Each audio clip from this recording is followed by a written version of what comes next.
안녕하세요. 성화 들려드리는 가브리엘라입니다.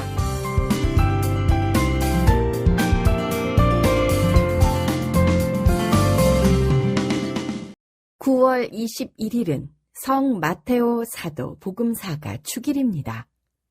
성 마테오 사도는 세리로 일하다가 주님의 부르심을 받고 사도가 됐는데요. 마테오 복음 9장 9절을 보면 이렇게 쓰여 있습니다. 예수님께서 길을 가시다가 마테오라는 사람이 세관에 앉아 있는 것을 보시고 말씀하셨다. 나를 따라라. 그러자 마테오는 일어나 그분을 따랐다라고요. 마테오 복음서를 쓴 마테오 복음사가가 전하는 증언의 핵심은 부활하신 그리스도께서 바로 복음서가 서술하는 나자렛 예수님과 동일한 분이시라는 것입니다. 전승을 보면 마테오 사도는 에티오피아와 페르시아에서 복음을 전하다가 화형 또는 돌에 맞아 순교한 것으로 전해지고 있습니다. 우리가 4개의 복음서를 동물로 상징할 때 마테오 복음서는 글 쓰는 사람이나 천사의 모습으로 표현합니다. 또한 마테오 복음사가는 은행권과 회계사, 세무직관들의 수호성인입니다. 성화 들려드리는 가브리엘라는 껄껄껄 깔깔깔 코너에서 카라바조의 작품 부르심을 받은 성 마테오 또는 성 마테오의 소명이라고 불리는 작품을 소개하려 합니다. 카라바조는 바로크 양식의 창시자 중 한 사람이자 벨라스케스와 루벤스, 렘브란트 등의 영향을 미친 거장입니다. 그는 자연주의라고 불린 사실주의적인 묘사로 유명한데요. 성경의 이야기를 소재로 삼은 참수당하는 세례자 요한이라는 작품, 또 홀로페르네스의 목을 베는 유디시라는 작품은 사실적이면서도 잔혹한 묘사를 가감없이 보여주고 있습니다. 카라바조의 전체 이름은 미켈란젤로, 메리시, 다 카라바조입니다. 다 카라바조는 카라바조 출신이라는 뜻인데요. 하지만 그가 카라바조 마을이 아니라 밀라노에서 태어난 사실이 지난 2007년 밝혀졌습니다. 당대에 카라바조가 주목받은 이유를 전문가들이 여러 가지로 얘기하지만 고종희 마리아 전 한양대 교수님은 시대적 흐름을 통해 설명하셨는데요. 그 부분을 조금 옮겨보려 합니다. 당시 가톨릭에서도 쇄신 운동을 펼치면서 장식을 절제했는데요. 이런 부분이 카라바조의 화풍과 맞아떨어졌다는 겁니다. 저는 카라바조의 그림에 자주 등장하는 맨발과 연관짓고 싶습니다. 가톨릭 개혁운동은 작은 형제회를 설립한 아시시의 프란치스코 성인을 모범으로 삼았는데요. 작은 형제회 수사들은 영성을 실천하기 위해 맨발로 다니는 등 가난한 삶을 살았습니다. 로레토의 마돈나 등 카라바조 작품 대부분에서 등장인물들은 주로 맨발로 그려졌는데요. 이것이 가톨릭 개혁운동의 정신이 반영된 대목이 아닐까 싶습니다. 맨발은 오늘 감상하실 작품 성 마테오의 소명에서도 등장합니다. 잠시 뒤에 말씀드릴게요. 카라바조가 그린 성 마테오의 소명은 산 루이지 데이 프란체지 성당 내 콘타렐리 경당에 있는데요. 산 루이지 데이 프란체지 성당은 로마에 있는 프랑스인들을 위한 성당으로 콘타렐리 경당은 이 성당 왼쪽 벽에 붙은 경당입니다. 산 루이지 데이 프란체지 성당은 십자군을 지휘한 프랑스의 루이 9세를 모시고 있는 성당입니다. 프랑스 루이 9세는 2번의 십자군 원정 중 2번째 원정에서 병으로 세상을 떠나게 됩니다. 루이 9세는 프랑스 왕들 중에 유일하게 성인으로 추대된 왕이어서 루이지 데이 프란체지 성당에 모셨지 않았나 추측해 봅니다.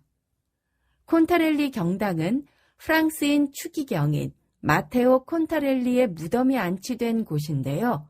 그림을 주문한 콘타렐리 추기경의 명명 성인이 성 마테오였기 때문에 카라바조에게 마테오와 관련한 연작을 주문한 것입니다. 이곳에는 카라바조의 3부작, 성 마테오의 소명, 성 마테오의 영감, 성 마테오의 순교가 있는데요. 카라바조는 성 마테오의 순교를 먼저 그리기 시작했답니다. 하지만 도중에 멈추고 성 마테오의 소명을 그려 먼저 완성했어요. 콘타렐리 경당의 정면에는 성 마테오의 영감이 걸려있고 오른쪽에는 성 마테오의 순교가, 왼쪽 면에는 성 마테오의 소명이 걸려 있습니다. 카라바조는 이 세 개의 작품을 자신만의 기법으로 완성함으로써 그가 당대 최고의 화가라는 인정을 받게 됩니다. 카라바조의 기법이란 극적인 조명과 사실적인 묘사입니다. 색과 명암을 풍부하게 묘사한 색채, 음영과 질감의 대비 효과 등으로 가장 자연스러운 사실주의적 그림을 그렸는데요. 이런 이유로 카라바조를 가리켜 2차원적 평면에 깊이를 부여한 최초의 서양 화가라고 부릅니다. 자, 이제 그림을 자세히 들여다볼게요. 어두침침한 실내에 사람들이 모여 있습니다. 보고 계신 그림의 왼쪽 탁자 주변에 사람들이 앉아 있는데요. 한 젊은이는 열심히 동전을 세고 있고 곁에 있는 노인은 젊은이가 돈을 잘 세고 있는지 안경 너머로 지켜보고 있습니다. 나머지 사람들은 고개를 돌려 입구에 서 있는 두 사람을 바라보고 있는데요. 두 사람 중 한 분이 손을 쭉 뻗으며 누군가를 부르고 있지요. 바로 이분이 예수님이십니다.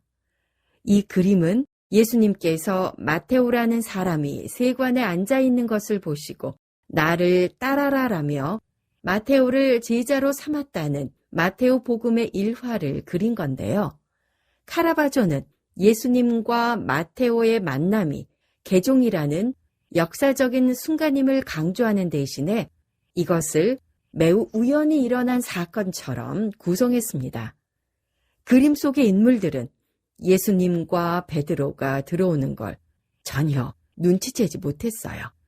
그래서 탁자에 코를 박고 돈을 세는데 열중한 거죠. 카라바조는 예수님을 그림의 중앙에 두는 대신에 구석으로 몰고 어둠 속에 숨겨버렸습니다. 그러면서도 인물들의 동작은 관람자들의 시선을 끌고 있어요. 마테오와 예수님을 한 공간에 위치시키면서 동시에 두 인물의 상반된 동작과 표정을 대조시키고 있습니다. 그림 안에서 저요라며 손가락으로 자신을 가리키고 있는 중년의 남자가 바로 마테오입니다. 이 그림에서 특이한 점이 여러 가지지만 저는 두 가지만 말씀드리려 해요. 먼저 그림이 아주 어둡습니다. 그리고 화면을 가로지르는 빛이 정말 인상적입니다. 빛은 예수님이 막 방 안으로 들어오고 있는 오른편에서 시작돼서 마테오와 주변 인물들을 비추며 마무리되고 있어요. 여기서 빛은 마테오가 사람들의 눈총을 받던 세리에서 예수님의 제자로 변신하는 은총의 순간을 가장 극적으로 만드는 회화 요소입니다. 카라바조는 빛의 효과를 최대한 살리기 위해 실내의 벽을 어둡게 칠했어요. 그런 다음 모델들을 세워놓고 그렸다고 합니다. 바로 이것이 17세기 내내 렘브란트를 비롯한 유럽의 화가들에게 강렬한 빛의 대비를 유행시킨 카라바조의 명암법입니다. 실제 이곳을 다녀온 사람의 말을 빌자면 실제로 가서 보니 그림 오른쪽 위로 창이 있답니다. 그래서 현실 속의 빛이 그림에 비춰지고 있는 것처럼 보였답니다. 현실의 공간과 그림의 공간을 일치시킴으로써 그림을 더 실감나게 만든 거라 할 수 있지요. 여기서 인물들이 입고 있는 옷 색깔을 좀 볼까요? 초록색과 빨간색, 노란색의 생생한 색깔 역시 서로 강한 대조를 이루고 있습니다. 화면 속 인물들의 구도도 들여다볼게요. 화면 왼쪽에 앉아있는 인물들은 수평축을 형성하지만 화면 오른쪽에 있는 예수님과 베드로는 수직축을 형성하고 예수님과 베드로의 소박한 옷은 마테오가 입고 있는 베네치아식의 화려한 옷차림과는 대조됩니다. 이런 대조의 중심에는 마테오를 가리키는 그리스도의 손이 자리 잡고 있는데요. 마테오와 베드로가 그의 손동작을 그대로 반복함으로 중요성을 더하고 있습니다. 그리스도의 머리 위에서 내려오는 한 줄기 빛은 어두운 공간과 대비돼 강하게 빛납니다. 이 빛은 그리스도의 후광의 역할을 해 그림자 속에 가려진 그의 존재를 강조하고 작품 속에 종교적인 의미를 자연스럽게 부여하고 있습니다. 그림 속 인물들은 카라바조가 활동하던 시대에 유행하던 로마 사람들의 의상을 입고 있습니다. 이것은 작품의 현재성과 현장성을 불어넣기 위한 방법인데요. 1500년 전 예수님 생존 당시의 이야기를 마치 눈앞에서 막 벌어지고 있는 듯이 생생하게 풀어놓기 위해서 인물들과 그림의 배경을 당시의 모습으로 바꾼 거죠. 카라바조의 작품에서 발견되는 가장 바로크적인 요소는 이렇게 현실의 건축적인 공간과 빛을 회화 속 가상의 공간으로 확장시키고 있다는 점입니다. 그림을 조금 더 볼게요. 예수님을 수행하고 있는 남자는 12제자 중에 으뜸인 베드로 성인인데요. 그의 얼굴은 거의 보이지 않고 뒤통수만 보이는데 헝클어진 머리카락으로 그려내고 있습니다. 비록 성인이지만 멋지게 장식하거나 위험 있게 그리지 않고 하층민의 중년 남자로 그린 건데요. 카라바조의 그림을 접한 사람들은 당시 신선한 충격을 받았습니다. 왜냐하면 당시 성화에는 성인이나 성경 속의 인물을 위험 있게 그리는 것이 전통이었기 때문에 카라바조의 그림은 시선을 끌기에 충분했죠. 자, 이제는 예수님의 맨발을 좀 볼까요? 카라바조는 이 그림에서 예수님의 존재 자체를 예수님의 맨발에 포인트를 주고 있지 않나 싶어요. 오른쪽 화면에 위치한 베드로와 그 뒤 어둠 속에서 베일에 쌓인 듯한 그림자 속 얼굴과 손만 뚜렷하게 보이는 예수님의 모습이 얽혀 있습니다. 자세히 보면 베드로의 양 다리 사이에 예수님께서 맨발로 서 계신 걸 알 수 있습니다. 화면 안에서 맨 오른쪽 가장자리에 있는 예수님의 얼굴은 모든 이의 시선을 모으며 그림자로 감싸져 있습니다. 그림 안의 오른쪽에서 사선으로 빛이 오는 부분과 검은 그림자는 실제 설치된 경당 배경 창문에서 직접적으로 태양광이 들어와 그 방향이 일치합니다. 이런 효과를 카라바조는 염두에 두고 제작했을 것으로 보입니다. 또 예수님의 손은 바티칸 시스티나 천정벽화에 미켈란젤로의 천지창조의 아담의 손가락에서 영감을 받은 것으로 추측할 수 있습니다. 프란치스코 교황께서는 산 루이지 데이 프란체지 성당에 자주 들러 이곳에 있는 카라바조의 작품 성 마테오의 소명에 대한 묵상을 여러 차례에 걸쳐 즐겨 언급하곤 하셨는데요. 성화 들려드리는 가브리엘라의 클로징은 교황님께서 지난 2013년 8월 어느 언론과의 인터뷰에서 하신 말씀을 옮기며 이 시간 마칠까 합니다. 프란치스코 교황님께서는 자신이 마테오처럼 느껴진다고 말씀하셨습니다.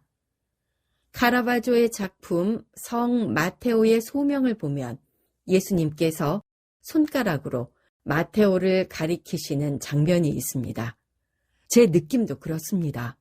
마테오의 몸짓이 저를 놀라게 합니다. 그는 돈을 움켜쥐고 이렇게 말하는 것 같았습니다. 아니요, 저는 아닙니다. 안 됩니다. 이 돈은 제 것입니다. 저도 마찬가지입니다. 저는 주님께서 당신의 자비의 눈길로 바라보신 죄인입니다. 그래서 저는 교황직 선출을 수락하겠느냐는 질문에 이렇게 답했습니다. 저는 죄인입니다.